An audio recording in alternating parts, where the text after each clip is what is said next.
Que Dieu bénisse quelqu'un.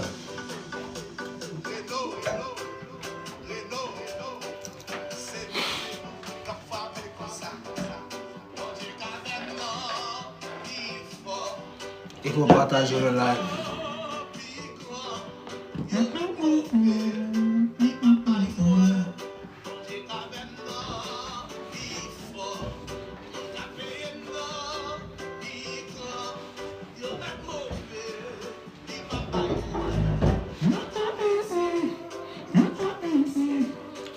Mamie Chaud, bonjour.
Que Dieu vous bénisse.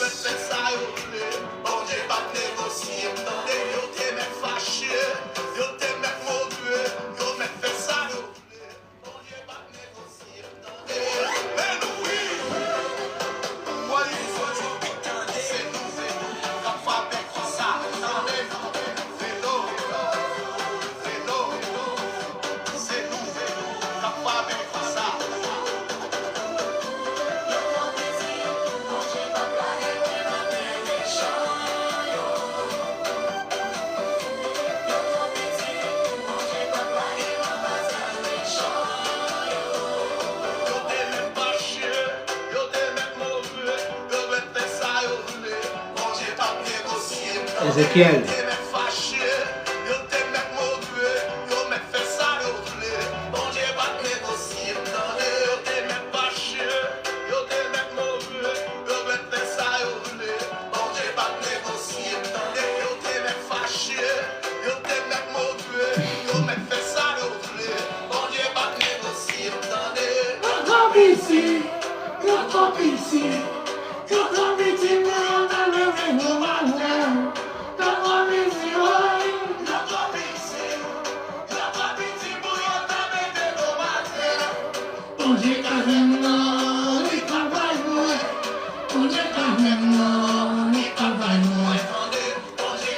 Shalom Esther, shalom Prophète Jean-Pierre.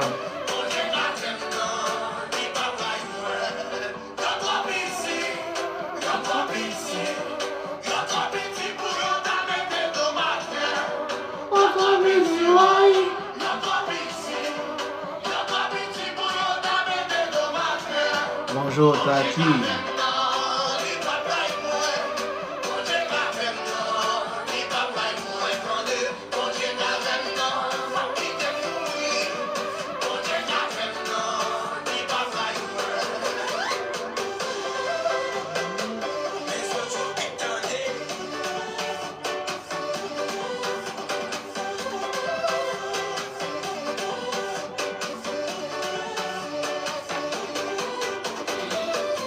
Que Dieu le bénisse. Que Dieu bénisse. Mettez les likes, mettez les j'aime, mettez le cœur, mettez les likes, mettez les likes. Ne vous contentez pas d'être juste connecté.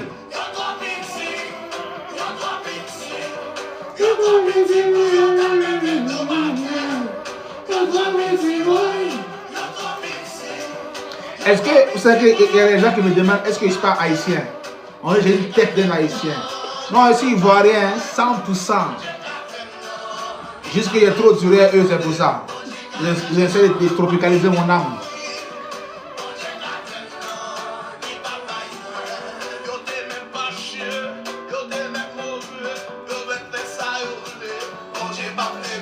Mettez les likes, mettez les cœurs, mettez les j'aime. Mettez les roses, les diamants, les cadeaux, les chapeaux, les lunettes. Mettez, mettez, mettez.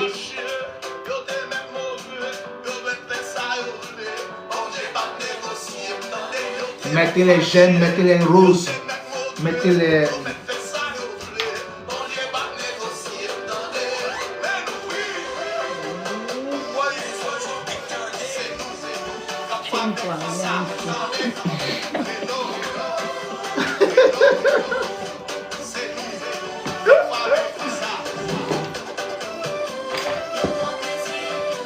Bonjour Tessie.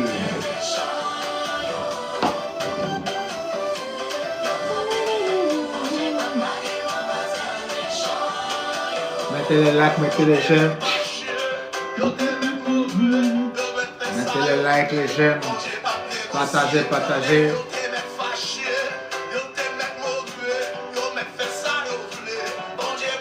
Partagez, partagez.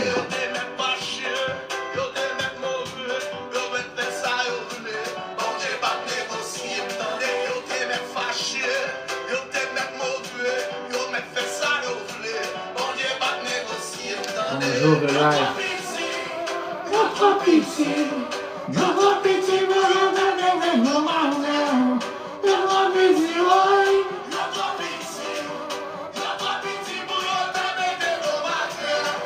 mon Dieu quand même là,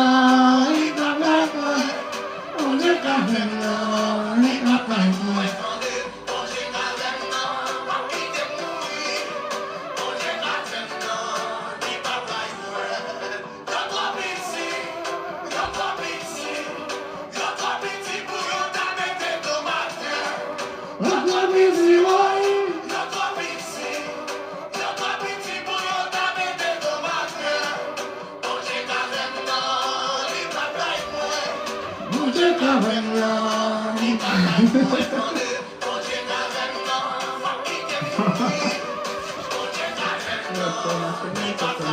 c'est vrai, Tati, c'est toi qui as raison.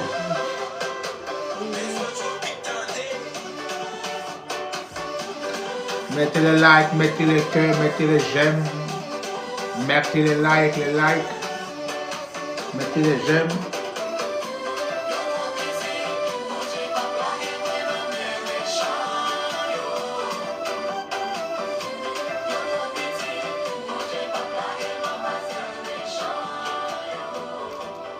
Mettez les likes, mettez les j'aime. Mettez les likes, mettez les likes, mettez les j'aime, mettez les roses. Bombardez le live de j'aime, bombardez le live de j'aime. Quand tu n'es pas présent dans l'atmosphère où je suis, ta manière d'être présent, c'est ta participation au travers les lives. C'est pour ça qu'on dit que la distance n'est pas une barrière. Parce que depuis là où tu es, le fait de mettre à main, de mettre les likes, les j'aime, les roses, les diamants, les cadeaux, c'est une manière pour toi d'être participatif à ce que Dieu est en train de faire.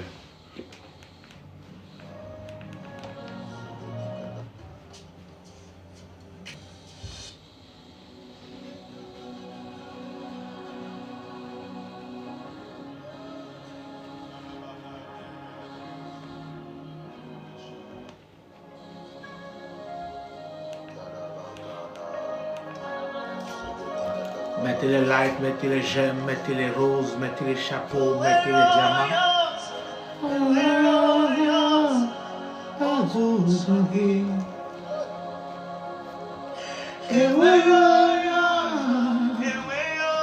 Mettez les likes, et tout.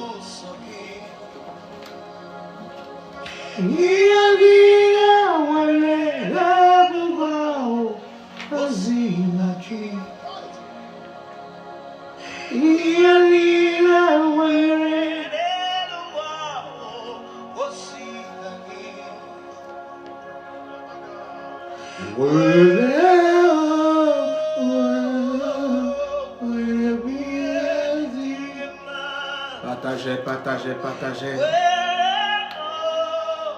Partagez, partagez, partagez.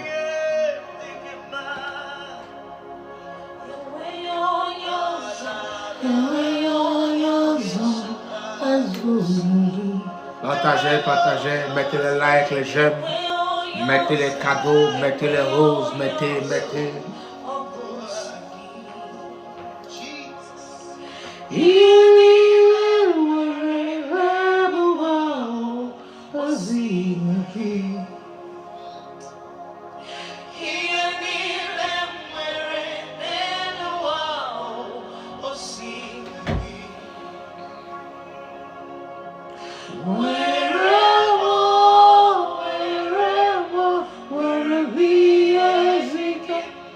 Partagez, partagez.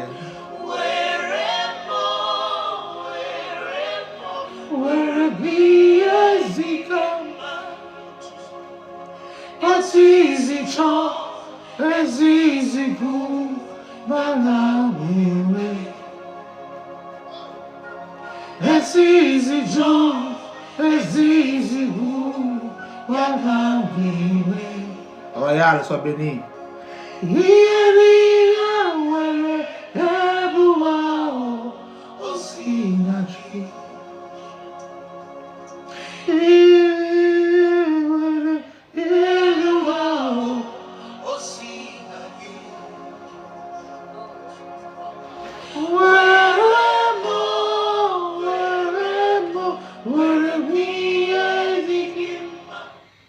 Partagez, partagez, partagez, partagez.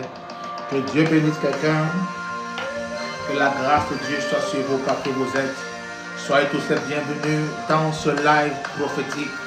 Soyez tous les bienvenus à cette journée de grâce, de faveur, de bénédiction. Dieu est bon. Il est tellement bon. Il est excessivement bon. Hein? En tout temps bon, extraordinairement bon. Dans ce mois, je viens vous apprendre comment faire confiance à Dieu. Je viens vous apprendre l'un des secrets qui aident les vies et les destinées à aller de l'avant. C'est pourquoi avant que je ne parle, mettez les cœurs, mettez les roses, mettez les cadeaux, les diamants, bombardez le live de roses, de diamants, de cadeaux.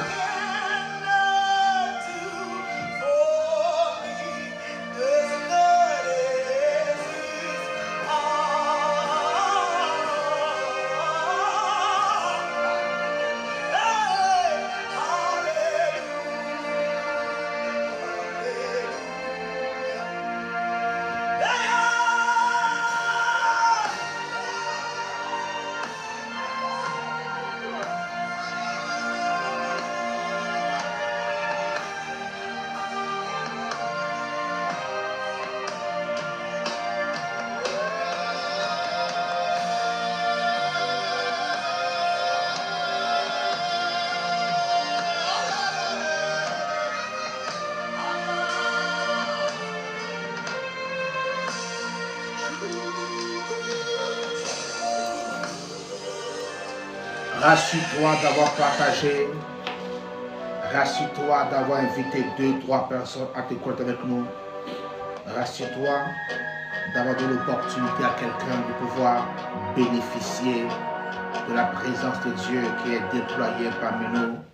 Rassure-toi d'avoir permis à 2 ou à 3 personnes de se connecter avec nous. Rassure-toi d'avoir mis des likes, des roses, des cadeaux, des diamants.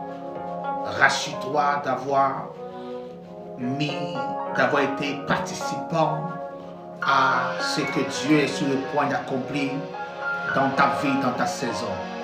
Bonjour à tout le monde, bonjour à tous ces frères, à tous ces sœurs, à toutes ces personnes qui sont habituées à nos lives et à ceux-là qui nous prennent en marche. Bienvenue à vous tous. Bonjour à tous ceux-là qui nous regardent sans nous regarder, à ceux qui viennent m'agréler, à ceux qui viennent voir si nous sommes encore vivants. Bonjour à toutes ces personnes. Bonjour aux agents du diable, bonjour aux agents de Dieu, bonjour aux anges, bonjour à toutes ces personnes qui existent sur cette terre. Je viens ce jour dire à quelqu'un, je vais vous apprendre un secret qui fait la force des grands, qui fait la force des gens qui ont réussi. Le secret qu'a nos pères. Je vous ai enseigné hier, pour ceux qui étaient là hier, combien de fois pour atteindre une certaine dimension de la vie, on a besoin de certaines onctions, de certaines aides. C'est pourquoi dans la vie, l'aide et l'entraide est une chose divine. Et je veux bénir Dieu pour la qualité de grâce de Dieu qui nous a dispensé. Et ce matin, j'étais en train de parler avec mon père spirituel lorsqu'il m'a donné une parole prophétique. Et j'ai saisi cela dans mon cœur et j'ai attaché cela à mon âme. Alors permettez-moi ce matin d'expliquer à quelqu'un l'un des secrets pour te permettre d'avoir une vie victorieuse. Ce secret, c'est la foi. Et c'est ça qui fait l'objet de notre thème de tout le mois d'avril. Nous enseignerons sur la foi. Nous parlerons de la foi. Nous vous relaterons les exemples des hommes qui ont marché avec la foi. Oh, c'est extraordinaire. Quand tu entends les témoignages de certaines personnes qui ont cru sans même voir quelque chose. On leur a fait croire et comprendre que c'était plus possible parce qu'il n'y avait plus de possibilité de revivre. Mais la foi de plusieurs personnes ont réveillé des situations.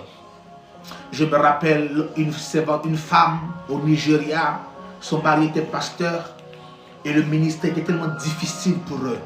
Le ministère était tellement compliqué pour eux. Et son mari était allé jeûner pour que Dieu puisse les aider. Et il a pris un long moment de jeûne. Et au 4e jour de jeûne, le monsieur est mort. Et la dame, elle est restée là. Et elle constate que le monsieur est mort parce qu'il a donné un signe. Il dit chaque soir et chaque matin, je vais toquer la porte 2 fois. Quand tu entends ce bruit, c'est que je suis encore vivant. Et la dame n'a pas entendu le toquage, le toquer. N'a pas entendu le toc-toc du soir. Elle a voulu attendre le lendemain matin. Le lendemain, elle n'a pas entendu le toc-toc. Donc, comme la porte était fermée, elle ouvre la porte. Elle constate que son mari est mort. On appelle les pompiers. Ils viennent récupérer le monsieur. On envoie le monsieur à l'hôpital. Mes frères, le monsieur est mort. Oh, bien-aimé de Dieu. Le témoignage de la femme est même sur YouTube. Son mari, c'est un témoignage qui date d'il y a 15 ans. Et ça a bouleversé toute l'Afrique. Et les parents étaient venus prendre le monsieur pour aller l'enterrer. On a fermé le monsieur à la morgue. Tout ça. Et la dame est restée dans la chambre où le monsieur est mort. Et elle passait son deuil. Elle pleurait. Et elle s'est souvenue d'une chose que Dieu lui a dit. L'Éternel lui a dit, tu n'enterreras pas tes enfants, tu n'enterreras pas ton mariage, tu n'enterreras personne dans ta maison. Et elle s'est souvenue de cette parole. Et elle a dit, non, mon mari n'est pas mort. Mon mari n'est pas mort. Quand elle a commencé à confesser ça, les gens disaient que, oh, cette femme-là est folle. Oh, la femme-là, c'est fini pour elle. Elle a perdu la boule. Elle a perdu la tête. Terminée. Elle est devenue folle. Et on a amené son mari dans leur grande église, dans l'église mère, pour faire la messe cérémonielle, pour aller enterrer le monsieur. Elle a quitté au culte. Elle a couru. Elle a dit, mon mari n'est pas mort. J'ai dit à notre père spirituel que papa n'est pas mort. Il doit se réveiller. Il n'est pas mort, il doit se réveiller. C'était assez extraordinaire. Et tout le monde disait que la dame était folle. Plus personne ne croyait que la dame était encore vivante, que le monsieur était vivant. Tout le monde croyait que c'était fini. Et cette dame-là a cru. Et elle dit, si papa prie pour mon mari, je sais qu'il va se réveiller. Si papa prie pour mon mari, je sais qu'il va se réveiller. Je sais qu'il va se réveiller. Et là, je tape même l'histoire, puis je suis sur YouTube, je tape même l'histoire, puis l'histoire apparaît net. Yes, c'est sérieux. Ça date même pas de longtemps. Hein.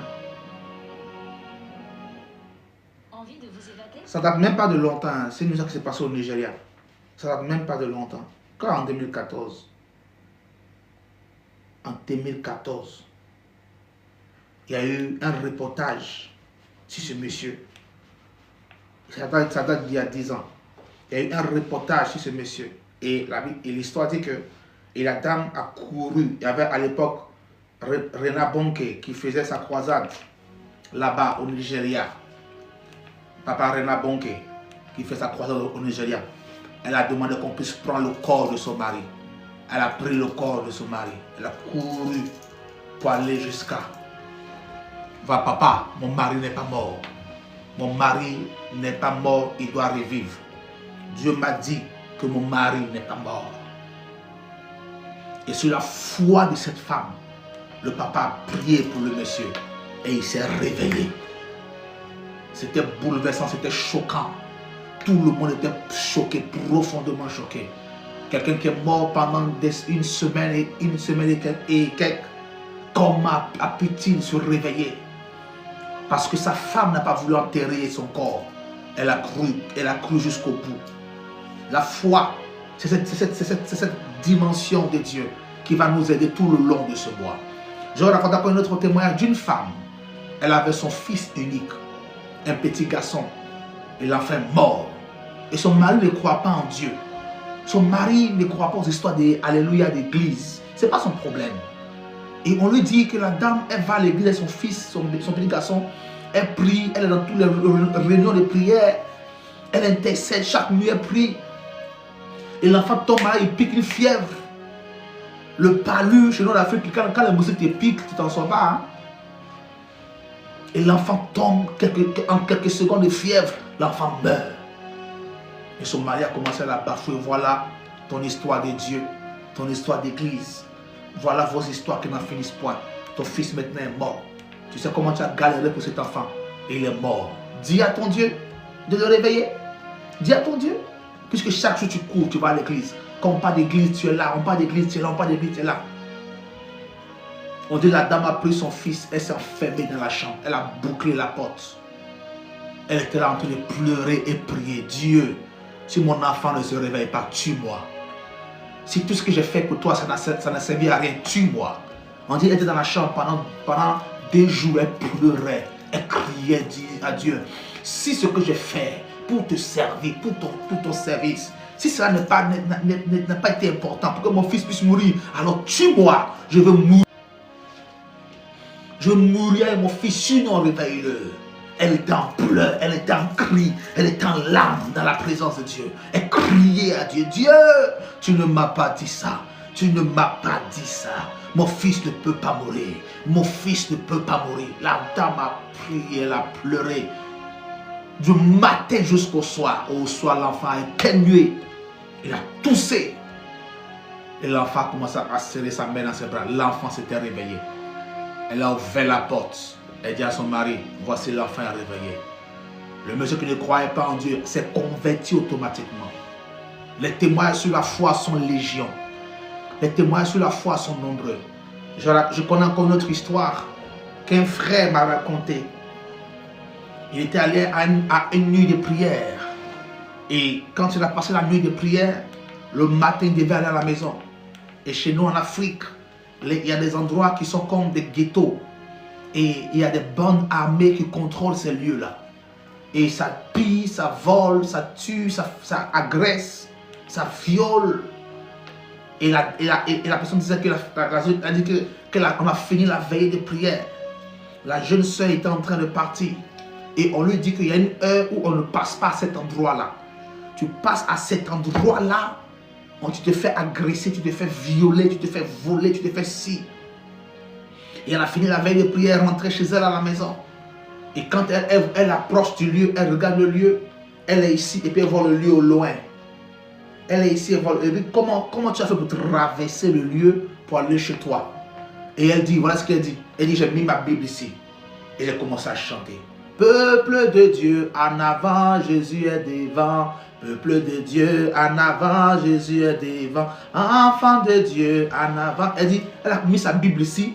Elle a commencé à chanter, et elle traverse le couloir, elle traverse l'endroit. Et pendant qu'elle approche là où il y a les caïds, là où il y a les gangs, il y a les bandes armées, il y a un qui a dit, oh toi là, viens ici.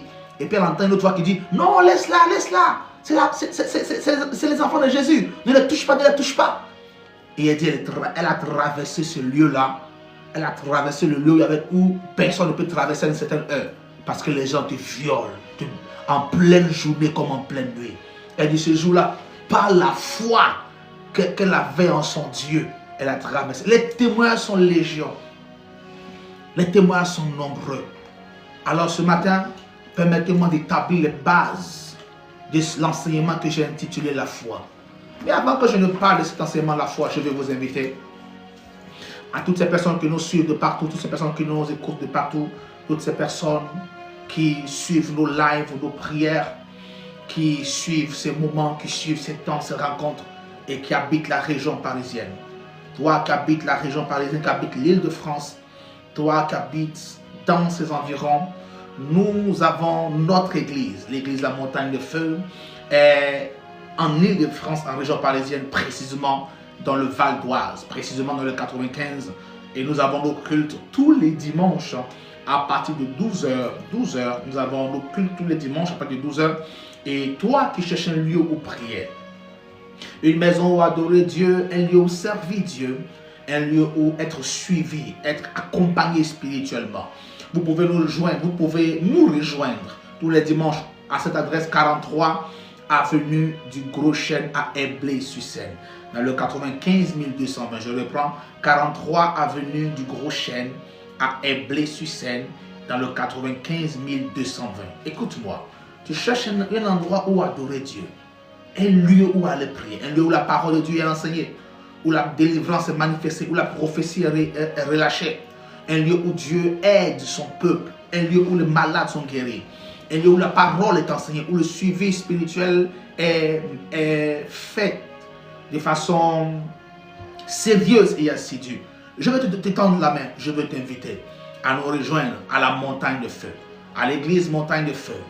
Tu connais quelqu'un en France, tu connais une personne qui traverse des situations difficiles. Je veux te donner l'opportunité d'inviter un ami, une connaissance, un collègue, une soeur, une cousine, un neveu, une nièce, quelqu'un, un ex, pourquoi pas, quelqu'un que tu connais et dont dans ton cœur tu veux que Dieu l'aide. Invite cette personne, invite cette personne. Vous pouvez nous joindre au plus 33 679 38 09 04. Je reprends, plus 33 6 79 38 09 04, ou aussi au plus 33 7 51 25 78 60. Appelez-nous à ces différents contacts, écrivez-nous à ces différents contacts et soyez nos invités à notre culte. Soyez mon invité personnel.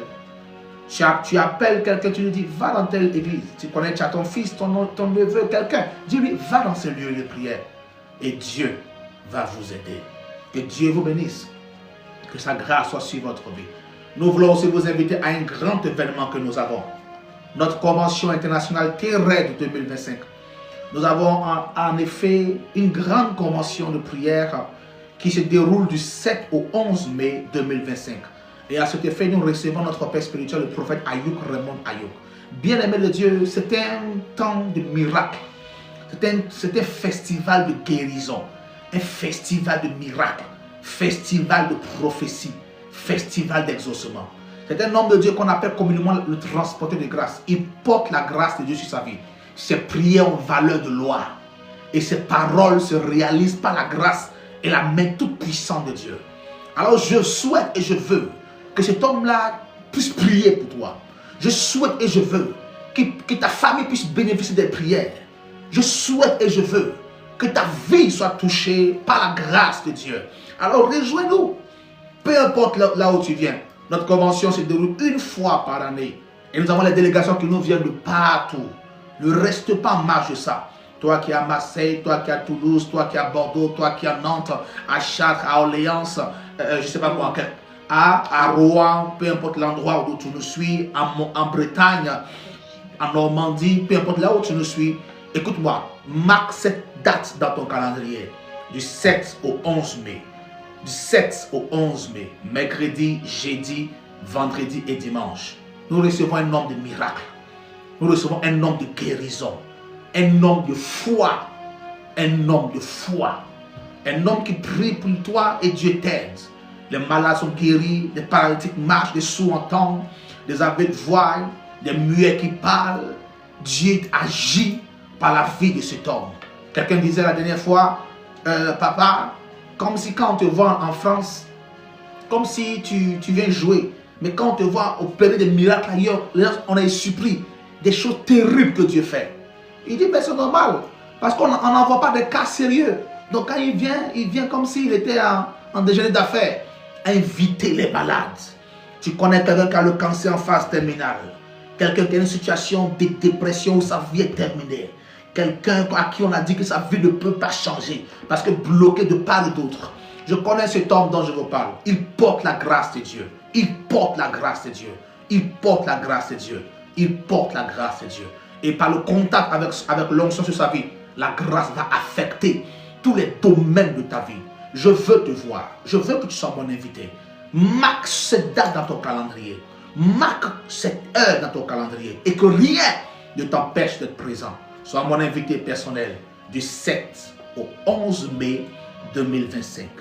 Mercredi, jeudi, vendredi et dimanche. Toujours à la même adresse.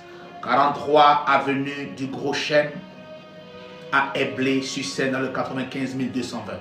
Permettez que je vous donne l'itinéraire pour avoir accès à ces lieux. Alors, vous pouvez prendre le REA pour descendre à la gare de Neuville Université. Et arrivé à la gare de Neuville Université, vous prenez le bus 1233 et vous descendez à l'arrêt La Chaufferie. Et à cet endroit, vous pouvez marcher 5 minutes pour arriver à la salle. Je reprends le REA qui va à CJ au Manchin. Vous descendez à la gare de Neuville Université. À la gare de Neuville, vous prenez le bus 1233 disponible tous les jours, même le dimanche. Et vous descendez à l'arrêt 1233 qui va à la gare de Saint-Paul-de-Mont-Liès. Bon, qui va quelque part. Et vous descendez à l'arrêt La Chaufferie. Et là, vous marchez quelques minutes pour arriver à la salle, au lieu de culte. Ou aussi, vous pouvez prendre le REC ou la ligne H pour descendre à la gare de Saint-Paul-de-Mont-Liès. Et de là-bas, vous pourrez marcher même 20 minutes. Ou si vous voulez, il y a une navette disponible qui viendront vous récupérer à la gare de Saint-Paul-de-Mont-Liès et vous ramener à la gare. Nous essayons de mettre tout ça à votre disposition pour permettre à quelqu'un de ne pas manquer. Tu n'as pas d'excuse pour dire non, je ne vais pas. Tu n'as pas d'excuse pour dire non, je ne peux pas être. Tu n'as pas d'excuse pour dire non, je ne peux pas. Écoute-moi, des gens quittent l'Afrique, quittent l'Europe, quittent le monde, paient des billets d'avion pour aller dans certains pays, pour aller rencontrer des hommes de Dieu.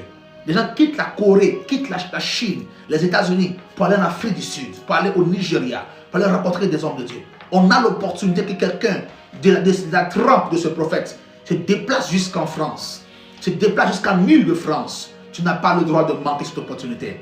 Tu n'as pas le droit de manquer cette occasion.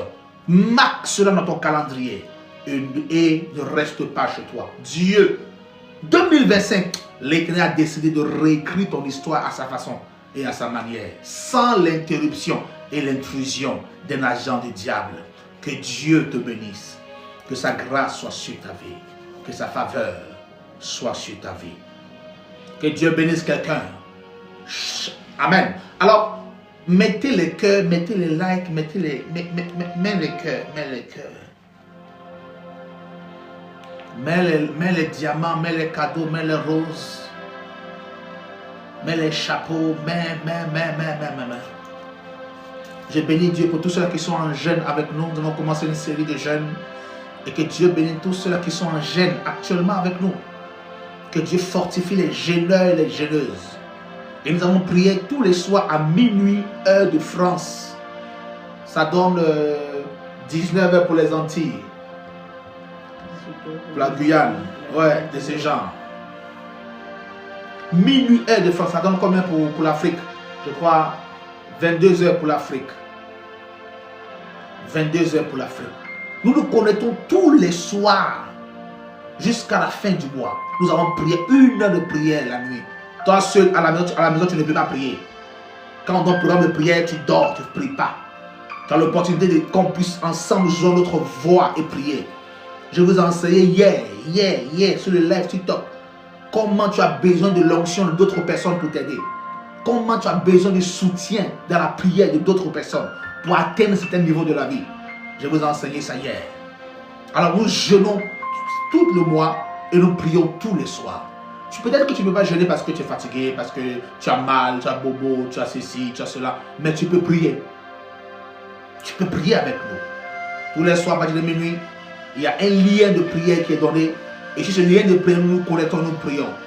Tous ceux qui aimeraient se joindre à nous pour prier avec nous tous les soirs sont priés d'envoyer un message sur ce numéro plus 33 6 79 38 09 04.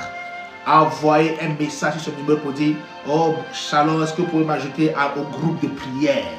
Je réponds le numéro plus 33 6 79 38 09 04. Joignez-vous à nous. Ne restez pas là en train de dormir. On a fini un premier trimestre. Nous entrons dans un second trimestre. Ne reste pas là en train de dormir. Nous voulons que Dieu nous aide. Nous voulons que Dieu nous soutienne. Alors sois mon invité à cette grande rencontre de prière. Que Dieu te bénisse. Ce dimanche, je veux t'inviter à un culte spécial. Nous sommes dans le 4e mois. Prépare ton action de grâce, ton offrande en rapport avec le chiffre 4 pour entamer ce mois. Shalom Impact 74. Prépare ton action de grâce. Tous les mois, quand nous entrons dans un nouveau mois, nous offrons à Dieu une action de grâce. Quelque chose à Dieu. En rapport avec le chiffre 4, le chiffre du mois. C'est une alliance que nous avons avec Dieu. Prépare ça pour le service du dimanche. Et que chacun achète du miel. Du miel, du miel, du miel. Du miel. Du miel. Du miel et du lait. Du miel et du lait. Nous sommes dans un nouveau mois. Et le mois ne peut pas finir encore sans que tu vois la gloire de Dieu. Dans un domaine de ta vie.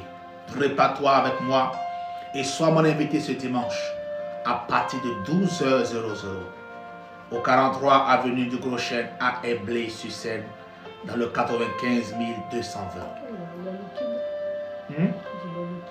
Oui, du lait liquide. Et elle est en poudre. Et elle est en solide. Hein? Oui, du lait en poudre. Ou bien elle est en quoi? Quel lait qu'on doit avoir pour dimanche? Quel lait? Liquide. Oui. Ah bon? Amen. Que Dieu nous bénisse ce matin, que sa grâce soit sur notre vie, que sa main nous aide, que sa fidélité marche à nos côtés. Est-ce que quelqu'un peut dire avec moi la foi? Est-ce que tu peux écrire en commentaire la foi? Est-ce que quelqu'un peut écrire en commentaire la foi? Est-ce que tu peux écrire en commentaire la foi, la foi, la foi, la foi? Est-ce que tu peux écrire en commentaire la foi, la foi, la foi? Yes.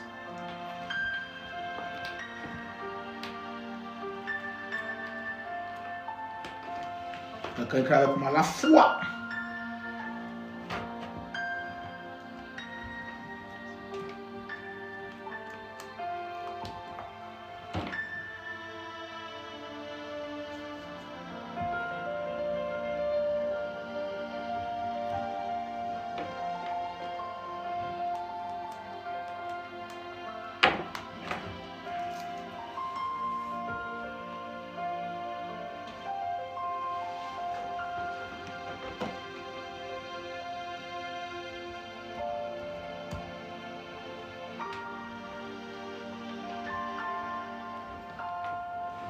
Dis avec moi la foi. La foi.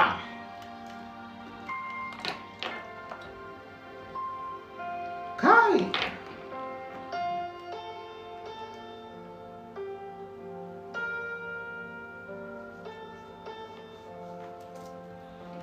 La foi. Nao, sois béni. Sois béni, sois béni. Alors, c'est quoi la foi? La foi, c'est de façon, une définition terre à terre dans le langage français de France. La foi, c'est le fait d'avoir confiance en quelqu'un ou en quelque chose. De façon simple et basique. La foi, c'est le fait d'avoir confiance en quelqu'un et en quelque chose. De façon simple et basique. C'est le fait d'avoir confiance en quelqu'un ou en quelque chose. En quelqu'un ou en quelque chose. Ça s'appelle la foi. Donc, c'est une confiance que nous avons, que nous plaçons en quelqu'un.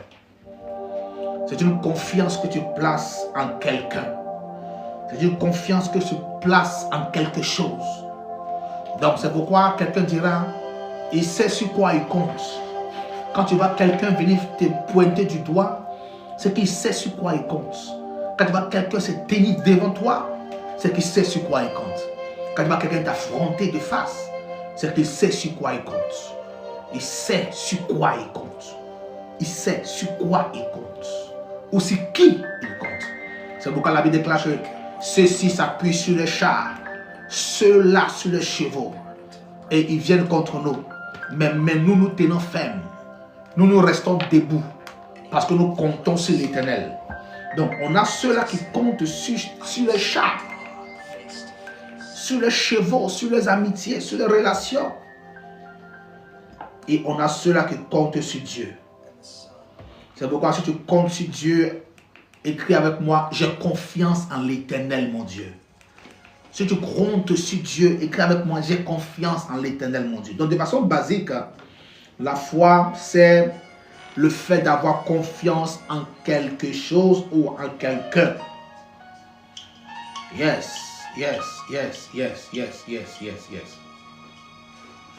Alors, tu entends cette expression, c'est quoi avoir la foi? Avoir la foi, c'est avoir une confiance absolue en quelqu'un ou en quelque chose. Quand quelqu'un te dit, c'est quoi avoir la foi? Avoir la foi, c'est avoir une confiance absolue en quelqu'un ou en quelque chose. Donc, dans ce monde, il y a deux sortes de personnes. Il y a ceux-là qui mettent leur confiance en quelqu'un, en leurs parents, en leur famille, en leurs amitiés. Ceux-là qui ont confiance en leur capacité. Et on a ceux-là qui comptent que sur Dieu. Donc, qui ont confiance en Dieu. Et nous avons deux catégories de personnes. On a ceux-là qui croient qu'ils auront le poste parce qu'ils sont intelligents. Et leur confiance ne se base sur leur intellect. Et on a ceux-là qui vont de façon disqualifiée, mais qui croient que Dieu peut les qualifier. Donc nous avons deux genres de personnes dans ce monde. On a ceux-là qui comptent sur des choses, des personnes qui peuvent les aider. Et mon père spirituel a l'habitude de me dire, il dit pour ceux qui font le ministère, ne compte jamais sur un homme. Le jour où ta source, ta confiance est basée sur un homme, un individu, tu aurais raté le but pour lequel tu sers Dieu. Le jour où mon père me disait ça, je rigole dans mon cœur. Il dit, ah, les vieux là, il est compliqué. Alors c'est mettre sa confiance sur quelqu'un ou sur quelque chose. Ma question est ceci. Avant que nous allons en profondeur, sur qui tu comptes dans cette vie-là? Sur quoi tu comptes? Sur ton père, sur ta mère, tu comptes sur tes diplômes, sur ta beauté, sur ton rang social, tu comptes sur tes relations, tes amitiés, sur ton panel de chef, du président de telle institution. Sur quoi tu comptes au jour d'aujourd'hui pour avancer dans la vie? Sur quoi tu comptes? Permettez-moi de vous décevoir ce matin. La dimension de tes espoirs, la dimension de tes espoirs détermine les genres de personnes sur qui tu comptes. La dimension de ton espoir détermine le genre de personnes sur qui tu comptes. Ça veut dire que plus est grand ton espoir, plus la personne sur qui tu comptes est grand. Plus est grand ton espoir, plus la personne sur qui tu comptes là est grand. Donc, on peut facilement repérer le genre la personne en qui tu as confiance par rapport à la situation au devant de quoi tu es. Je suis en train d'expliquer de façon terre à terre d'abord, pour qu'on entre dans les dimensions spirituelles. Spirituellement, la foi, c'est quelque chose de grand. Donc, physiquement, naturellement, de façon basique, c'est mettre sa confiance en quelqu'un ou en quelque chose. Alors, si tu juges opportun dans ta vie sur la terre, après avoir traversé les vents et marées, tu trouves que un homme a plus d'importance dans ta vie que Dieu, alors mets ta confiance sur un homme. Si tu trouves que ton mari a plus d'importance que Dieu, mets ta confiance sur lui. Si tu trouves que X ou Y a plus d'importance que Dieu, mets toute ta confiance sur lui. Si tu trouves que quelque chose, une adoration, une statuette, une divinité a plus d'importance que le Créateur, tu as le droit de mettre ta confiance sur X choses. C'est ta foi. Alors je prends un exemple. Je me rappelle, j'étais allé, je crois, en Sierra Leone. J'étais je crois, il y a 2 ans ou 3 ans de cela. J'avais été invité par un officiel de l'État pour quelques jours, pour des prières. Et quand je suis arrivé, après on m'a pris, on m'a envoyé sur un terrain de football. Et on dit que voici l'équipe. L'équipe, il a acheté un club et le club n'arrive pas à évoluer. Il perd tous les matchs. Et on est arrivé, il a dit, prophète, voici l'équipe là, ils n'arrivent pas à bouger, j'ai tout fait. Ils ne gagnent même pas les matchs, même les matchs les plus simples. Ils n'arrivent pas à gagner les matchs. Le club est en train de perdre des points. Il m'a dit, je leur dis que j'envoie un pasteur pour les délivrer. Ils sont tous possédés du démon de la malchance. Alors quand je suis arrivé, ils étaient tous alignés comme ça. J'ai commencé à regarder partout. J'ai trouvé une petite pierre. Je me suis aperçu, j'ai récupéré la pierre comme ça. J'ai prié sur la pierre. J'ai remis la pierre au capitaine de l'équipe. J'ai dit, tiens la pierre. Parle dessus ce que tu souhaites et fais passer la pierre à tout le monde. Il a parlé, oh je veux gagner le match, oh machin, machin. Il a fait passer la pierre à tout le monde. Et quand on finit de parler sur la pierre, j'ai pris la même pierre et j'ai placé la pierre dans la chaussure de un, mais qui ne joue pas, qui était sur le banc de, comment dire, le banc de touche. Donc on a mis la chaussure dans une de ses paires et on a mis la chaussure là où ils sont assis. Et je leur ai dit que tant que la pierre est dans la chaussure, vous allez gagner le match. Écoutez-moi, ils sont allés jouer. Avant moi, je suis parti. Il fallait que je parte manger. Et ils sont partis. Et après, on m'a appelé là-bas pour dire, ah prophète, on a gagné le match, on a gagné 5-0. Ils étaient tellement contents, tellement contents, tellement contents, tellement contents. Il dit, ah vraiment c'est fort. La pierre là, elle est comme si elle est magique. J'ai commencé à rigoler. Vous voyez? Alors la foi, c'est placer sa confiance en quelque chose, en quelqu'un. Alors quand je suis allé faire la prière pour eux, moi, j'ai mis ma confiance sur Dieu pour la prière. Yes. J'ai mis ma confiance sur Dieu pour la prière. Donc, quand tu mets ta confiance sur Dieu, tu peux saisir n'importe quel objet, n'importe quelle chose que tu saisis, tu pries dessus. Ça peut être utilisé par Dieu pour opérer le miracle. Mais eux n'ont pas mis leur confiance sur Dieu, mais sur la pierre, comme c'était une pierre magique. Donc, la foi que nous avons est une confiance que nous mettons sur quelqu'un ou sur quelque chose. J'ai appris que la pierre est devenue un symbole pour eux, machin, tout ça. Ce n'était pas l'objectif. L'objectif, c'était juste de faire une action prophétique rapide. Ils vont gagner le match et puis je continue mon chemin. Mais après, j'ai appris que c'est devenu un symbole important pour eux. Et la pierre avait une place importante dans les vestiaires, les histoires comme ça. Vous voyez? Donc, alors, tout ce que tu peux trouver, en qui tu places ta confiance, en quoi tu places ta confiance, c'est la foi.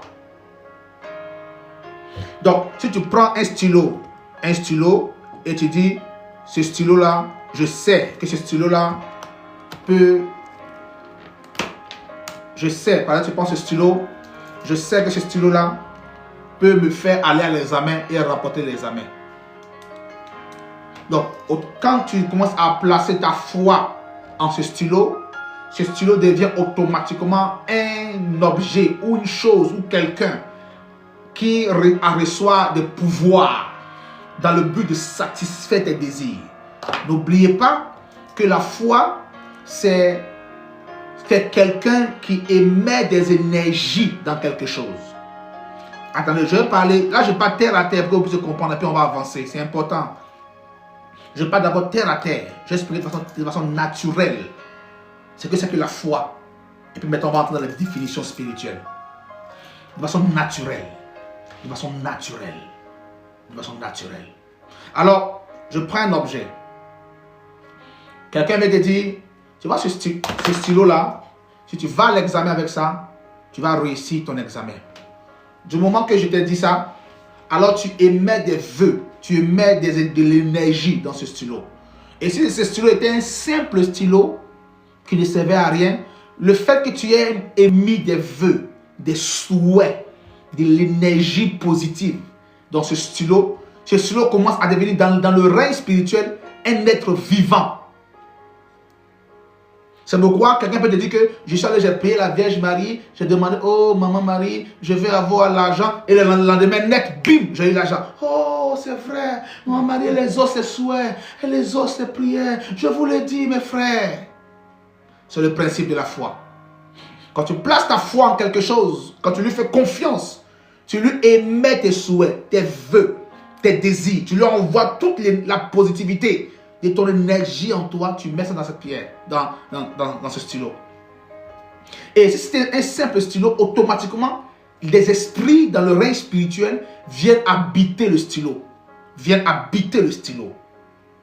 Et automatiquement, tous tes souhaits, tes énergies, tes vœux que tu as émis dans ce stylo, ce stylo devient un être vivant. Et quand tu vas à l'examen avec ça, tu travailles tu travailles avec ça et tu as les résultats. Et tu as le bac. Ah, j'ai eu le bac. Et le stylo devient un symbole. Non, l'objectif, c'est pas que ce stylo devient un symbole pour toi. Donc, on voit que la foi de façon naturelle, c'est ça la foi. Vous allez comprendre pourquoi? Pour nous, maintenant qui sommes en Christ, c'est 5 fois plus puissant que lorsque nous mettons nos énergies, nos souhaits vers le Créateur. On est 5 fois plus puissant. Est-ce que je parle à quelqu'un ce matin? Oh? Je vais aller doucement. De façon naturelle.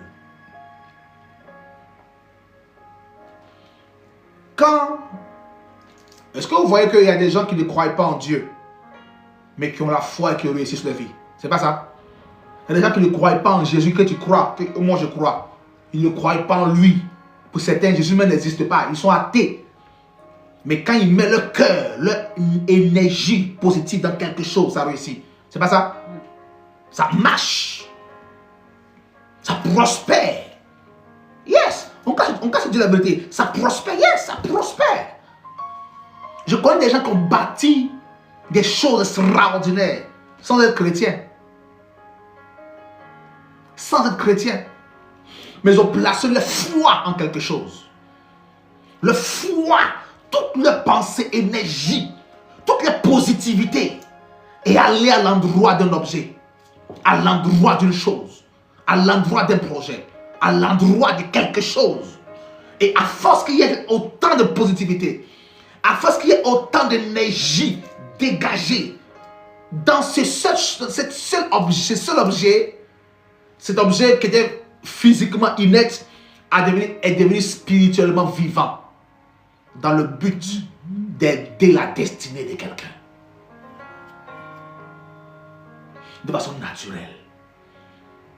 Donc tu comprends que c'est pas parce qu'on va à l'église qu'on a la foi. Ou c'est parce qu'on a la foi en Dieu qu'on réalise des grands exploits. Tout le monde réalise des grands exploits. Tous ceux qui ont la foi. La foi en quoi? En quelque chose.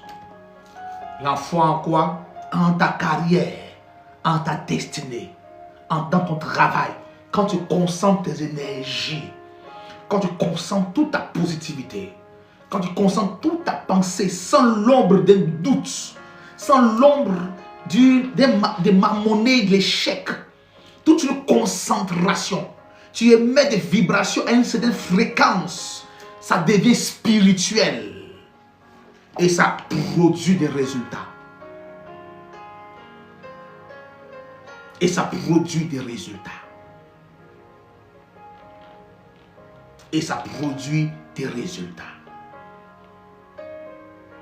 Alors, là où ça devient un problème, c'est lorsque des gens qui ont eu des résultats en mettant leur foi en quelque chose, commencent à adorer la chose. Commencent à faire de cet objet-là quelque chose de plus important que Dieu. Amen. Donc, de façon naturelle et basique, la foi, c'est le fait d'avoir confiance en quelque chose ou en quelqu'un. Donc, la dimension de ta confiance détermine la dimension de la personne, la dimension de qui il est. Tu peux facilement devenir quelqu'un de grand dans ce monde en mettant toute ta confiance sur quelque chose, sur un objet, sur quelqu'un. Maintenant, à tous ceux qui mettent leur confiance sur quelqu'un, sur un homme, vous allez savoir, vous êtes sans savoir que les hommes trahissent et que les hommes abandonnent. Tu mets ta confiance, toute ton énergie sur ton mariage, jusqu'au jour où tu comprends que non, tu n'es pas bien marié. Et là, tu descends de ton nuage, tu descends de ton monde et tu nous rejoins sur la terre des vivants. Yes. Amen. Nous allons maintenant aller dans les choses spirituelles. Donc, premièrement, il est important que vous sachiez ça comme définition de la foi, comme définition physique et naturelle de la foi. Alors, pour nous les chrétiens, la foi, c'est la reconnaissance sincère et totale de Dieu dans notre vie. Shalom, mon fils Ibo Majoran. La foi, c'est la reconnaissance sincère et totale de Dieu dans notre vie.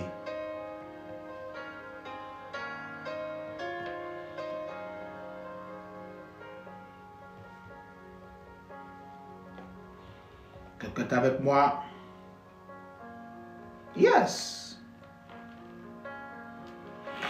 Nous prenons notre Bible dans Hébreux chapitre 11, verset 1. Est-ce qu'on peut lire cela ensemble?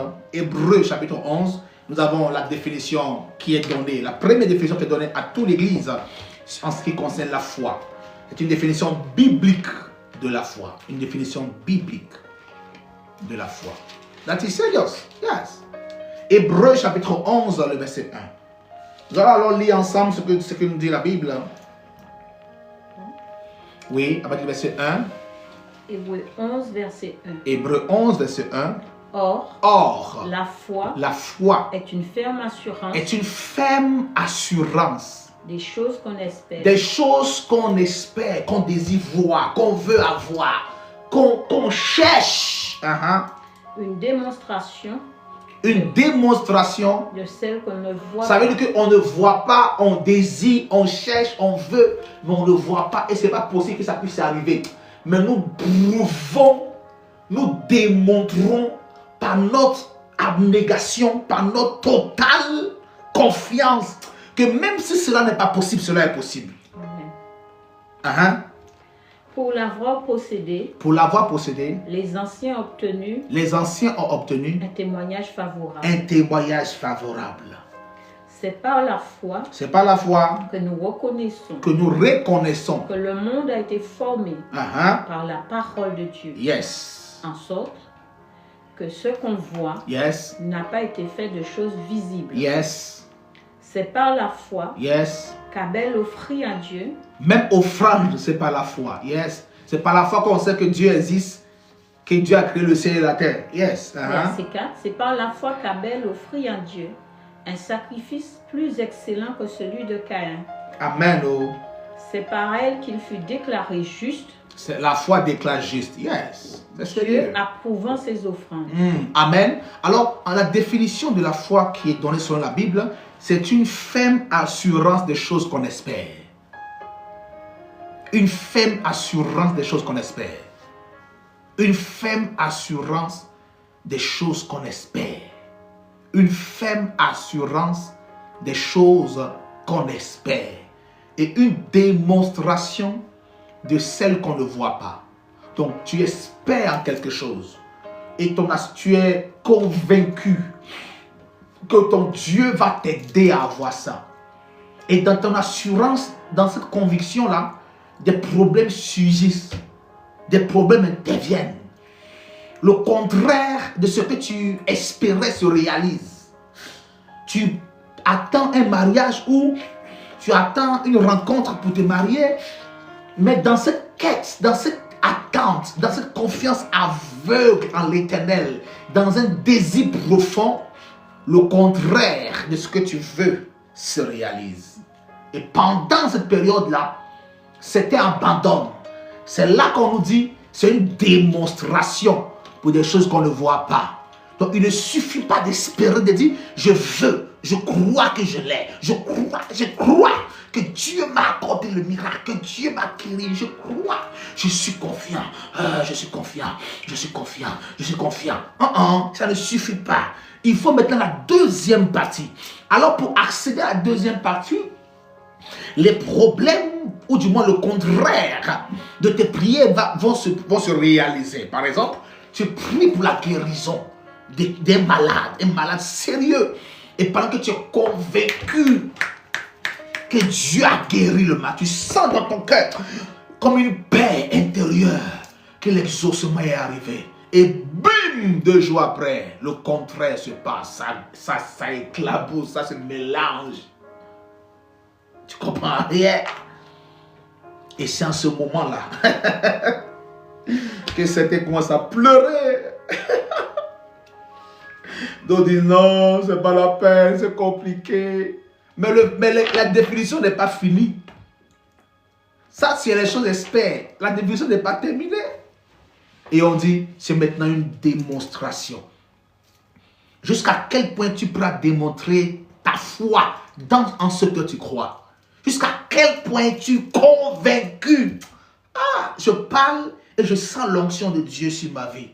Jusqu'à quel point es-tu convaincu que c'est Dieu qui t'a appelé, que c'est Dieu qui t'a mis dans tel endroit, que c'est Dieu qui t'a connecté à tel endroit. Parce que c'est bien de montrer ta foi. Mais quand viennent les problèmes, les situations contraires à ce que tu as pensé, à ce que tu as cru, à ce que tu as gardé dans ton cœur, quand le contraire se produit, est-ce que tu continueras à croire ou à douter de Dieu? La Bible dit, c'est une démonstration. En ce moment-là, nous entrons dans la phase de la démonstration. Nous entrons dans la phase de la démonstration. Qui est capable de démontrer sa foi, même quand le contraire de ce qu'il désire est arrivé?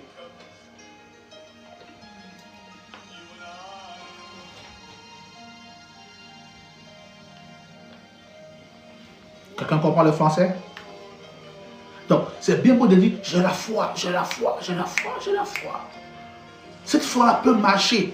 Parce que de façon basique et naturelle, on a tous une foi qui marche. Je l'ai expliqué tout à l'heure dans la première définition, la définition naturelle. Naturellement, tu crois en ça, ça marche. Tu crois en ça, ça marche. Ça, c'est naturel. Oh, c'est naturel. Maintenant, quand tu rentres dans la dimension spirituelle et que tu crois, et un matin, toute ta croyance, toute ta foi s'ébranle, se mélange, se capote, tout est mélangé. La chose que tu espères, le contraire se produit. La chose que tu demandes à Dieu, le contraire se produit. Je me rappelle, pendant plus de 2 semaines, je priais toutes les nuits jusqu'au matin.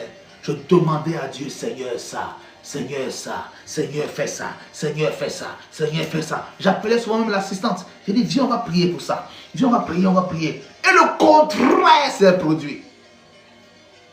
Le contraire des prières que j'ai fait pendant des jours et des jours et des nuits s'est produit.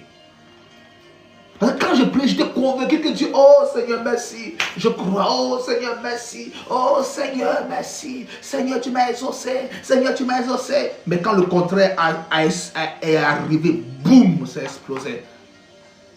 C'est là que tu vois, est-ce que vraiment tu avais la foi ou tu n'as pas la foi? C'est là que tu vois si tu as commencé à pleurer, à être triste. C'est là que les gens ne mangeaient plus. C'était avec maigri comme ça, comme des Somaliens. Yes! Parce que le contraire de la prière s'était réalisé. C'est en ce moment que la Bible dit, c'est une démonstration. C'est une démonstration. Et maintenant arrive la phase de démonstration. Je démontre à Dieu que même si je suis tombé, que même si le contraire m'est arrivé, c'est ça. Je continue d'avoir la foi. Je continue, je continue, je continue. Je continue, je continue. Même s'il faut que je rentre pour continuer, je continue de croire à la prophétie. Je continue, je continue, je continue. Yes! Nous continuons. Yes! Yes! Je continue de croire. Oh, ton fils te dit, maman, ça commence à aller. Ah, maman, vraiment, je bénis Dieu parce que Dieu a commencé à m'aider. Maman, vraiment, je sens que tes prières ne marchent pas. Ça commence à aller. Toi, tu es heureuse comme ça. Ah, ton fils, les choses commencent à aller chez lui. Et un matin, tu apprends que rien n'allait chez lui. C'est faux. Et que tout est mélangé. Tout est en dessous de ça. C'est là que tu vas déjà commencer à pleurer. Pleurer leurs parents. Pleurer leurs ancêtres. Pleurer leur famille. Et plusieurs, on veut l'abandonner. Parce que là, c'est compliqué. C'est en ce moment-là que vient la deuxième partie de la définition. C'est une démonstration pour des choses qu'on ne voit pas. C'est une démonstration. Une démonstration. Amen, amen. Quelqu'un est prêt à démontrer sa foi ce matin. Quelqu'un est prêt à démontrer sa foi ce matin. Quelqu'un est prêt à démontrer ça. Alors, vous allez comprendre pourquoi il faut continuer de croire. Alors, je l'ai dit, donc il faut continuer de croire. Il faut continuer de croire. Est-ce que quelqu'un me comprend ce matin maintenant? Est-ce que je parle doucement pour expliquer quelque chose? Alors, je pose d'abord le cadre. Je pose de façon terre à terre. Terre à terre. Parce que quand il commence à employer les thématiques, là que ton visage soit étonné. Je parle d'abord terre à terre. Yes. Terre à terre, terre à terre, terre à terre. Pour que Dieu puisse t'aider. Amen. Ok. Donc c'est quoi la foi? La foi, c'est le moyen, c'est le salaire, le moyen par lequel Dieu paye, Dieu te paye, Dieu te paye, Dieu te donne un salaire. Comment je peux...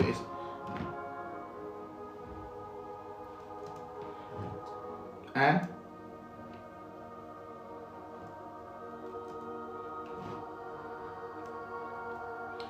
C'est le moyen par lequel Dieu paye. Oui. Dieu te récompense. Yes. C'est le moyen par lequel Dieu te récompense. Dieu paye ton abnégation. Dieu paye ton sacrifice.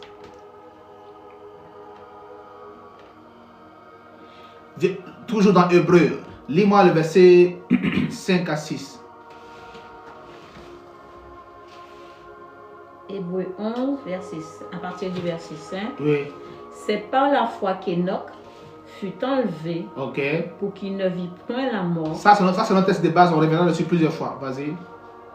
Et qui ne parut plus parce que Dieu l'avait enlevé. Car avant son enlèvement, il avait reçu le témoignage qu'il était agréable à Dieu. Verset 6. Or, sans la foi, il est impossible de lui être agréable. Sans la foi, il est impossible de lui être agréable. Tu vois, même pour être saint aux yeux de Dieu, il faut que tu aies la foi. Donc, quelqu'un qui n'a pas la foi n'est pas saint aux yeux de Dieu. Même pour se justifier, pour se purifier, même pour être agréable devant Dieu, il doit avoir la foi. Même pour être agréable. Continue. Alors, or, sans la foi, oui, il est impossible de lui être agréable. Oui. Car il faut que celui qui s'approche de Dieu croit que Dieu existe. Et qu'il est le rémunérateur de ceux qui le cherchent. Voilà. Donc, il est le rémunérateur de ceux qui le cherchent. Donc, la foi, c'est le moyen par lequel Dieu vient payer. Il récompense ceux qui le cherchent.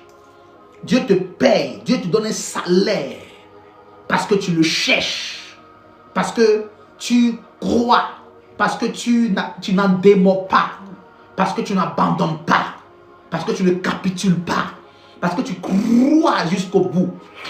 À force de croire et de démontrer cette foi-là, Dieu vient te payer. Il signe ton chèque, il t'accorde le mariage. Donc vous comprenez avec moi maintenant que pourquoi certains chrétiens n'arrivent pas à avoir beaucoup de choses? Parce qu'ils n'ont pas la foi. La Bible dit que Dieu ne peut pas te payer si tu n'as pas la foi. Le moyen de rémunération, c'est la foi. Même le moyen pour être agréable, c'est la foi. Donc, Dieu ne peut pas te payer, t'accorder le mariage si tu n'as pas la foi. Dieu ne peut pas payer tes efforts si tu n'as pas la foi. Donc, il y a des gens qui servent sans la foi, qui servent comme ça par habitude, mais qui n'ont pas la foi. Pourquoi? Parce que la foi n'est pas seulement que la première définition basique que je donnais. Croire en quelque chose et puis bam, ça marche. La foi, c'est croire en Dieu. Pas en quelque chose, en Dieu. Numéro 1.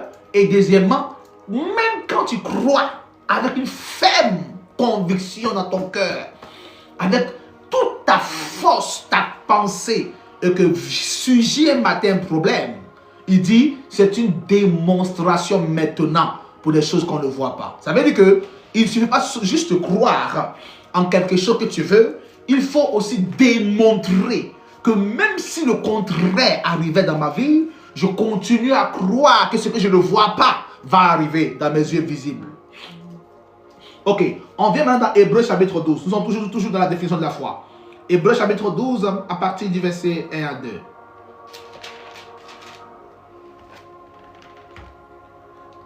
Hébreux 12, versets 1 et 2. Oui.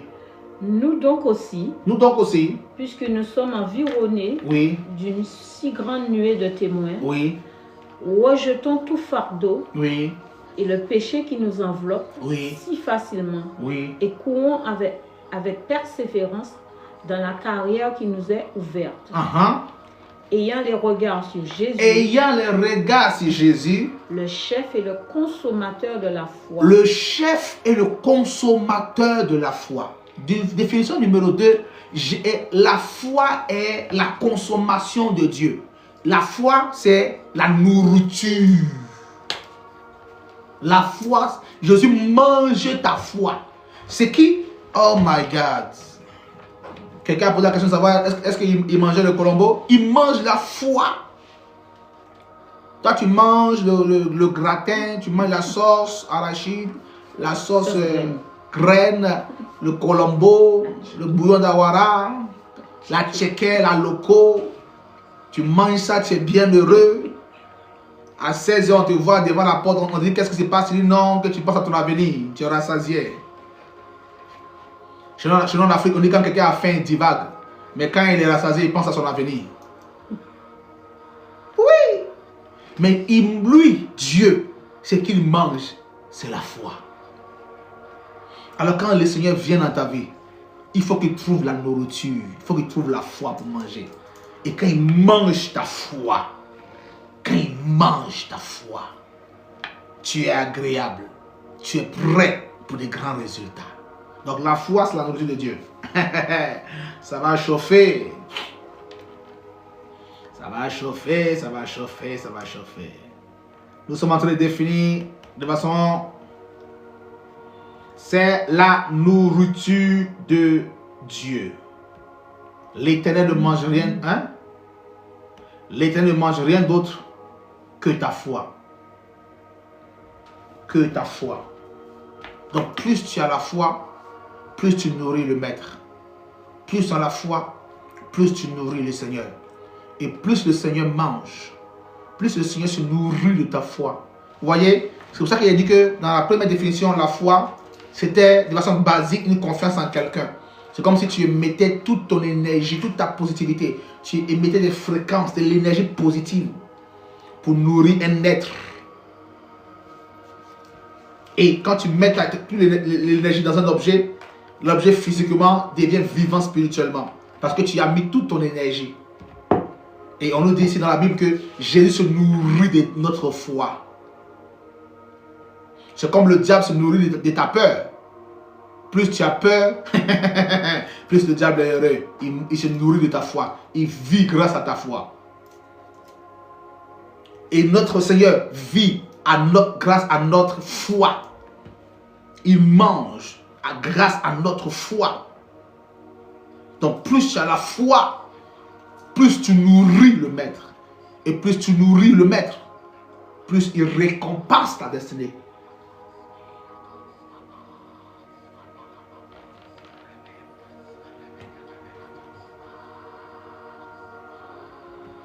Donc quand tu es en train de manifester la foi,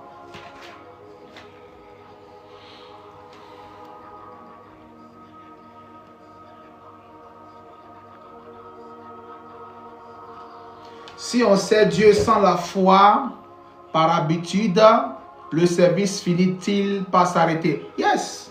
Quand tu sers sans la foi, tu n'as pas de bons résultats. Tu n'as même pas de récompense.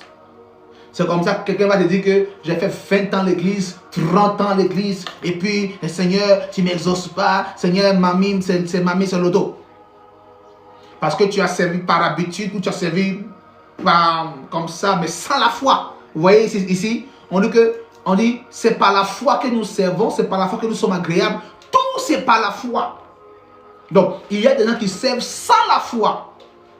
C'est naturel, c'est normal. Ils servent parce qu'il faut servir. Mais nous là, les gens comme moi là, moi je sers avec la foi. Tout ce que je fais pour Dieu, dans ma tête, c'est que ça va contribuer à ma vie, à ma destinée.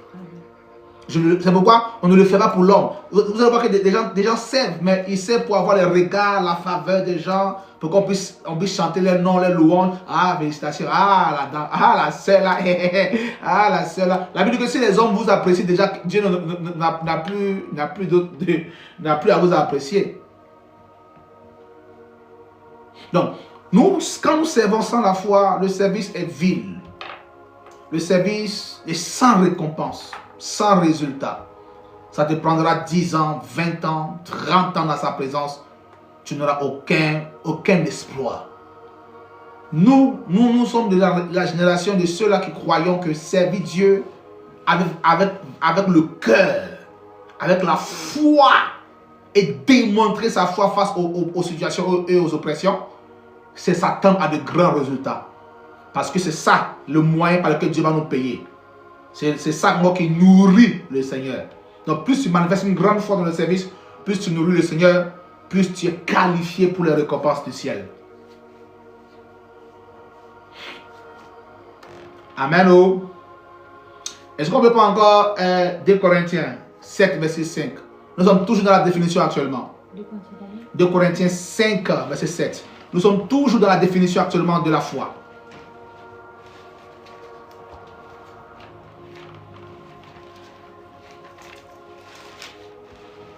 Nous sommes toujours dans la définition de la foi. Nous allons explorer les dimensions de la foi pendant ce mois. Ce message va nous aider. Je le crois. Donc n'oubliez pas, chaque fois que tu as la foi, c'est de l'énergie que tu envoies. C'est la nourriture que tu donnes au Seigneur. Chaque fois que tu montres ta foi. Quand tu sais, c'est avec la foi. Pas pour le regard, pas pour quoi que ce soit. Non. Sinon tu vas finir par te plaindre. Tu vas finir par pleurer. tu vas finir par devenir aigri, sorcière, sorcier. Et au lieu que tu sois un diacre, tu finiras par devenir un diable. Au lieu que tu sois une sœur en Christ, on dira sœur en Christ. Les choses vont se mélanger dans ta vie. Quand tu seras à l'église, quand on va prêcher un message, tu vas dire, oh ça je connais ce message-là, j'ai déjà entendu ça. Alors que la Bible existe depuis des milliers d'années. Personne ne peut prétendre dire qu'il connaît la Bible. Ou il a déjà lu la Bible. Un seul mot, un seul verset peut être prêché 100 000 fois. Mais tu vas voir des chrétiens qui vont dire, oh je connais ce verset-là, oh j'ai déjà lu ce verset-là. Oh, ils servent sans la foi.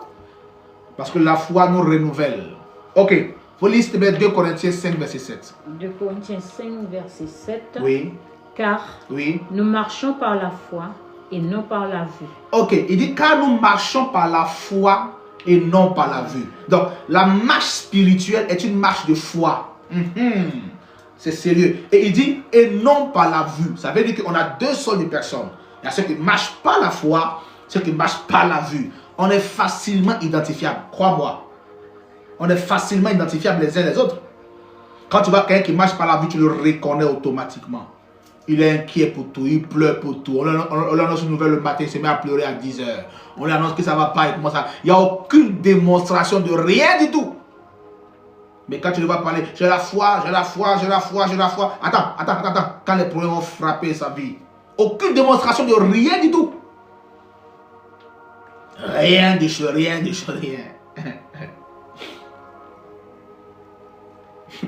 Donc, avoir la foi, par définition, c'est marcher non par la vue. La foi, c'est marcher avec une positivité à l'intérieur de nous, à l'égard de Dieu. Chaque jour de ta vie, quand tu te réveilles le matin, c'est avec un espoir et une espérance que cette journée, ce qui n'a pas été hier sera aujourd'hui. Chaque jour dans ta vie, tu te dis que Dieu va faire aujourd'hui ce qu'il n'a pas fait hier. Si demain arrive, il fera pour demain ce qu'il n'a pas fait aujourd'hui. Chaque jour dans ta vie, tu es dans l'espérance. C'est fut le cas d'Abraham. Vous connaissez avec moi l'histoire d'Abraham. Abraham, on lui dit, Abraham, tu auras un enfant. Il se réveille le matin, il n'a pas d'enfant. La Bible dit que chaque jour d'Abraham, il vivait dans l'espérance. Ça s'appelle l'espérance. Contre toute espérance. Hein? L'espérance contre toute espérance. Tu te rappelles du verset là? Amen. Yes. Ça s'appelle l'espérance. Croire que ce qui n'a pas été aujourd'hui sera demain. Ce qui n'a pas été demain sera après-demain. C'est l'espoir qui nous fait vivre. L'espoir que Dieu va le faire. Et ça, c'est toute ta foi qui est mise en scène pour que Dieu puisse t'aider. Amen, amen. Donc, la foi, c'est marcher. C'est marcher. Non pas avec les yeux physiques. Pour pleurer physiquement ou pour... Quand on dit marcher, non pas avec la vue, on lit ça de façon simple, mais c'est quelque chose de très important. On lit ça de façon simple, mais c'est quelque chose de très très important. Il y a des gens qui marchent avec la vue, qui sont chrétiens depuis 20 ans, depuis 10 ans, 5 ans. Mais pour eux, tout est physiquement calculable, démontrable. Tout est physiquement explicable.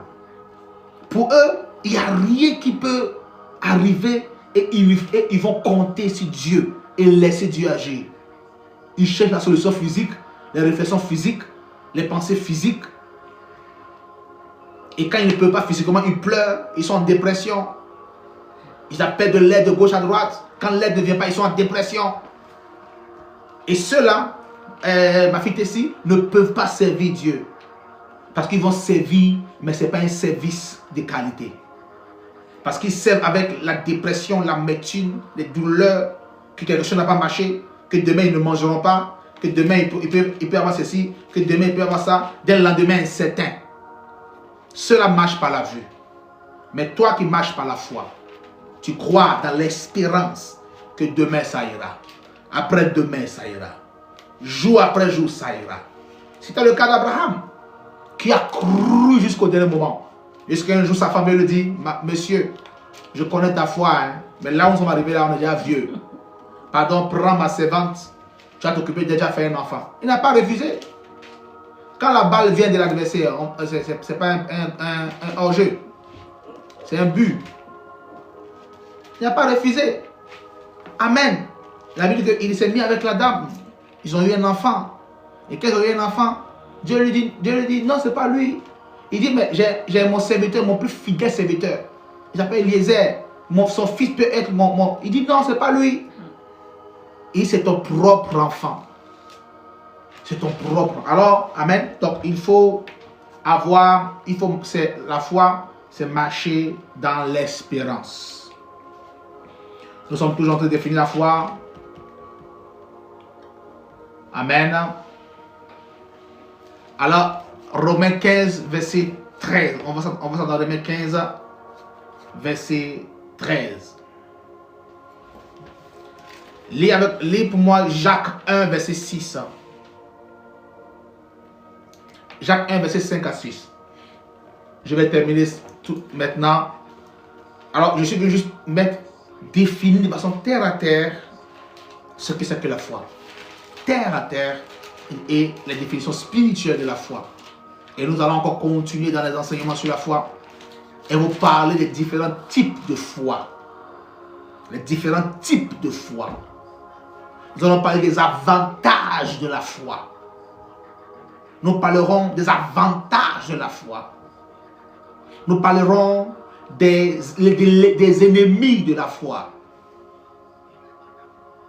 Nous parlerons de l'influence, du mystère de la foi.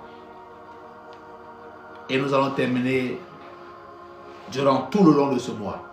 Ça va te faire du bien. Ça va t'aider. Amen. Lis pour moi, s'il te plaît. Jacques 1, versets 5 et 6. Oui.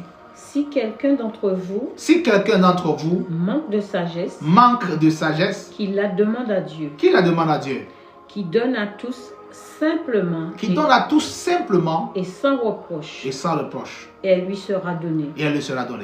Mais qu'il la demande avec foi. Sans douter. Vous voyez, même demander un don particulier, une grâce particulière, il te faut la foi.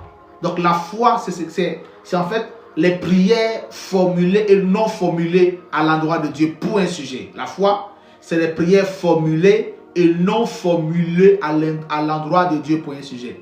Donc par exemple, quand tu te mets à prier, oh Seigneur Jésus, oh Seigneur mon Dieu, c'est la foi que tu confesses. Mais quand tu ne pries pas et que tu es en train de foncer avec dans ton cœur une assurance, c'est la foi. Donc la foi, c'est des prières formulées et non formulées. Donc tu peux voir quelqu'un qui est en train de prier devant la situation, je crois que tu peux le faire, c'est la foi. Et tu peux aussi avoir quelqu'un en face de situation qui ne prie pas, mais qui a une confiance et une totale assurance et fermeté que cette histoire peut changer. C'est la foi. Donc la foi, c'est une prière formulée et non formulée à l'endroit de Dieu pour un sujet quelconque. Amen. On va terminer avec une définition.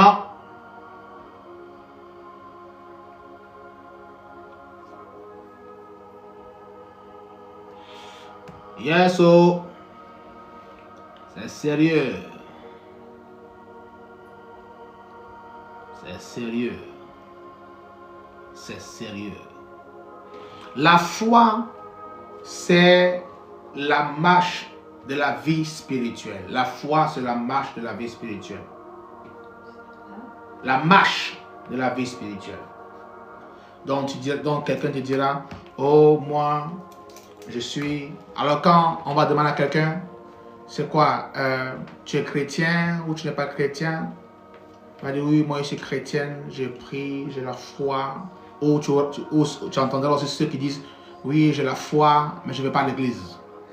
Je suis chrétien, j'ai la foi en Dieu, mais je ne vais pas à l'église. Et on a ceux qui disent, oui, je suis chrétien, j'ai la foi, je vais à l'église. Vous voyez? Donc c'est la marche. C'est la marche spirituelle. Amen. On va lire Romains 1 pour terminer.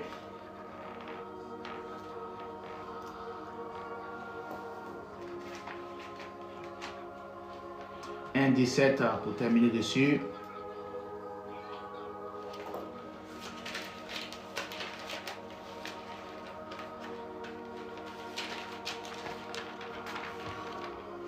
terminons dessus.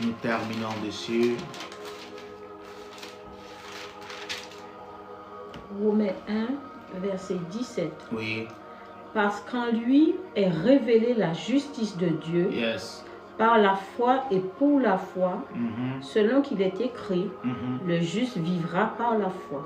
Reprends. Parce qu'en lui est révélée la justice de Dieu. En lui est révélée la justice de Dieu. Par la foi et pour la foi, selon qu'il est écrit, le juste vivra par la foi. Alors, on dit que le juste vivra par la foi. Donc, on reconnaît un juste par la qualité de foi qu'il a. On reconnaît un juste par la foi qu'il a. Donc, on a des gens qui sont juste disqualifiés devant Dieu parce qu'ils n'ont pas la foi. On a des chrétiens que Dieu a disqualifiés. On a des gens que Dieu a abandonnés juste parce qu'ils n'ont pas la foi. Tu peux bien t'habiller à l'église, tu peux bien chanter, tu peux bien prier, mais si tu n'as pas la foi, tu es disqualifié. Parce que même pour être juste devant Dieu, il faut avoir la foi. Même pour être sanctifié devant Dieu, il faut avoir la foi. Même pour être pur devant Dieu, il faut avoir la foi.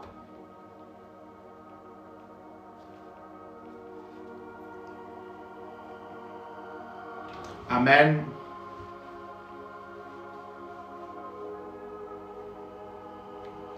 Lire Romains 10, toujours le verset. Continue la lecture. Amen, nous terminons dessus, nous terminons maintenant. Verset combien? Verset 18. Oui. La colère de Dieu se révèle du ciel contre toute impiété et toute injustice des hommes qui retiennent injustement la vérité captive. Amen. Attends, quelqu'un pose une question. Et si on a la foi, mais on ne sert pas Dieu? Oui, si tu as la foi, tu ne sais pas Dieu, c'est comme quelqu'un qui dit que j'ai la foi, je crois en Dieu, mais je ne vais pas à l'église. Ça, c'est comme si ça veut dire que tu n'as pas une marche spirituelle avec Dieu. Parce que la foi, c'est la marche spirituelle. Donc, il y a plusieurs personnes qui sont à la maison qui disent, moi j'ai la foi, moi je crois en Dieu, mais je ne veux pas à l'église. Moi, ma vie, mon Dieu, c'est dans mon cœur. Dieu, c'est là. Alors, la foi, c'est une marche spirituelle. Donc, quelles sont les étapes de ta marche spirituelle avec Dieu?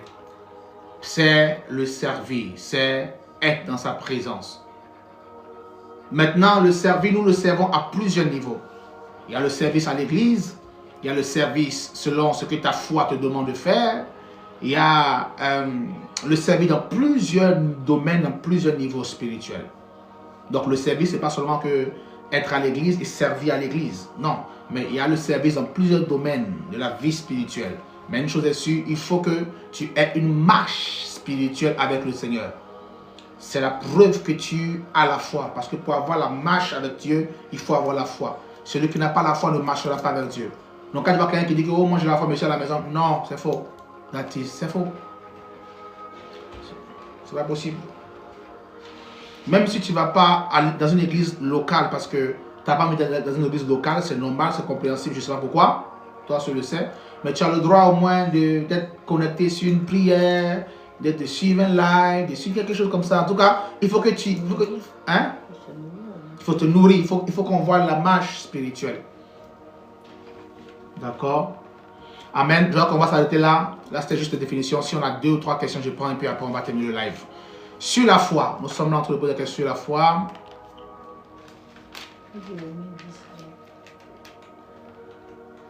Hein? Attends, je prends juste 2 questions encore et on va terminer. Romains 10, verset 17. Romains 10, verset 17. Mais, voilà. Ainsi, la foi vient de ce qu'on entend, et ce qu'on entend vient de la parole de Christ. Ok. Alors, voici une autre définition de la foi encore. C'est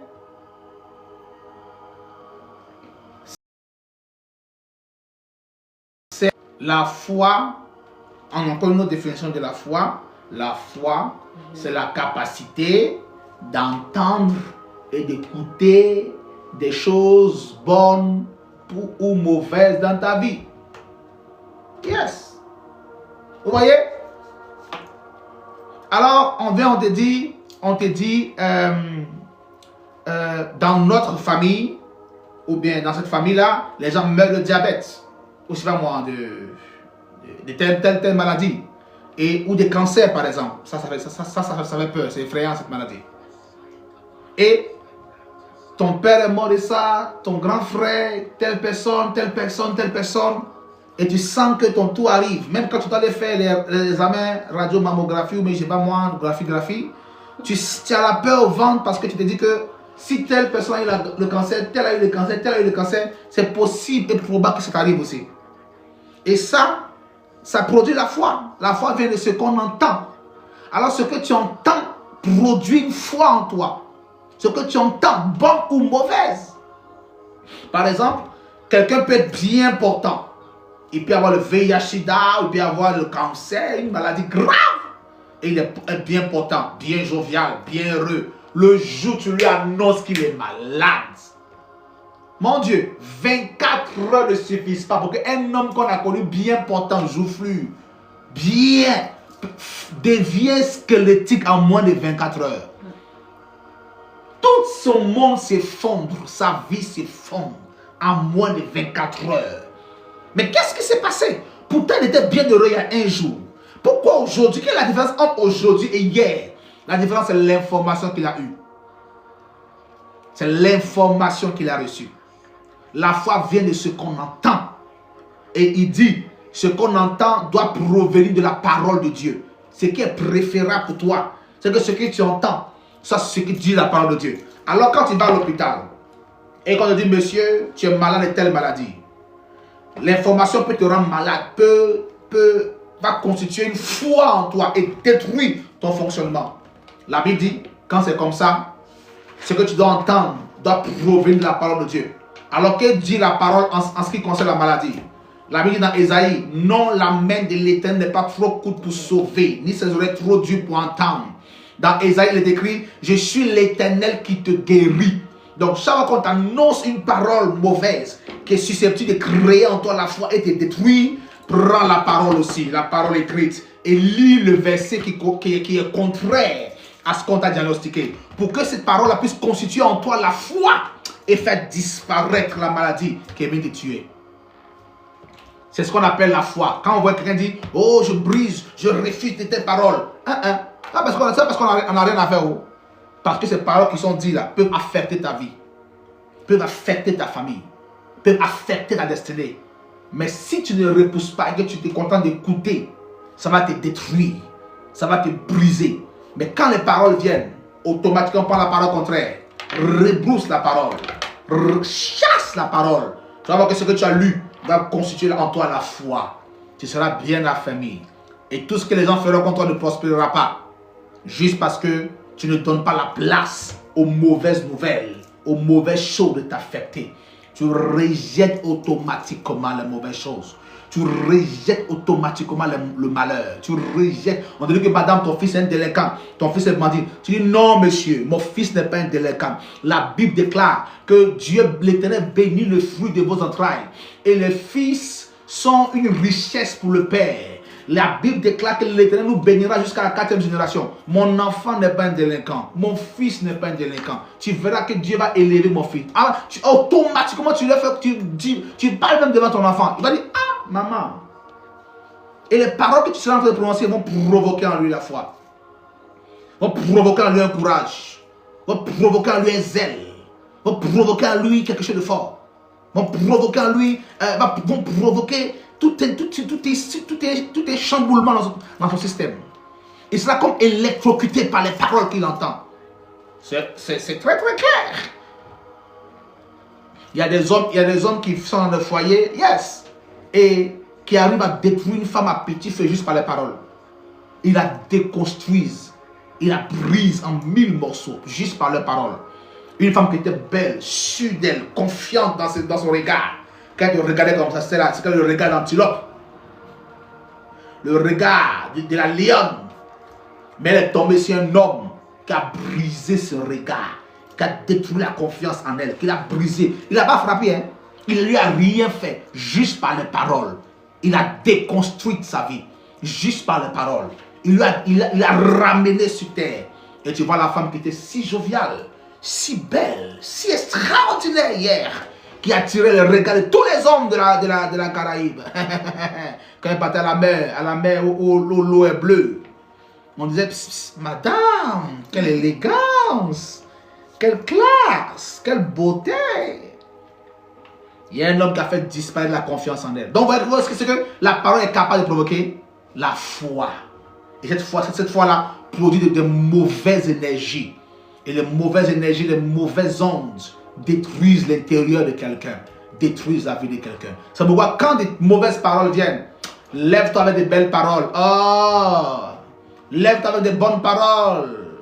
Quand ton mari te raconte des choses qui ne te plaisent pas, ma chère, mets tes écouteurs, puis il faut écouter les bonnes paroles qui vont te relever. Laisse-lui là, c'est un villageois, il ne connaît rien. Dieu va l'aider. Oh, c'est un villageois. Oh, c'est un campagnard, un broussard. Yes, oh. Écoute de belles paroles là-bas. Écoute de belles paroles. On va avancer. Que Dieu vous bénisse ce matin. Que la grâce de Dieu soit sur vous. Alors ne laissez rien, n'importe quoi affecter vos esprits. La foi vient de ce qu'on entend. Qu'est-ce que tu entends? Qu'est-ce que tu entends? Ce que tu entends produit la foi négative comme positive. Du moment que tes émotions, ton énergie n'est plus positive et négative, ça affecte ta vie. Je l'ai dit au début, dans la foi basique, c'est l'énergie qu'on met dans un objet qui produit le résultat. Et mais si tu émets de l'énergie négative, tu verras le résultat négatif. Que rien ne te déconstruise. Qu'aucune mauvaise nouvelle ne t'affecte. Qu'aucun homme, aucune femme, aucune sorcière ne te fasse croire que tu n'es pas loin de Dieu. Que personne ne te fasse croire que tu n'es pas quelqu'un d'exceptionnel, d'extraordinaire. Sinon, tu ne sais pas pour connaître cela. Hé, prophétesse Marilyn, sois bénie. Shalom. Que Dieu vous bénisse. Ne laisse personne te faire croire que tu n'es pas exceptionnel. Que tu n'es pas loin de Dieu. Ne les laisse pas croire que que les paroles ne t'affectent pas.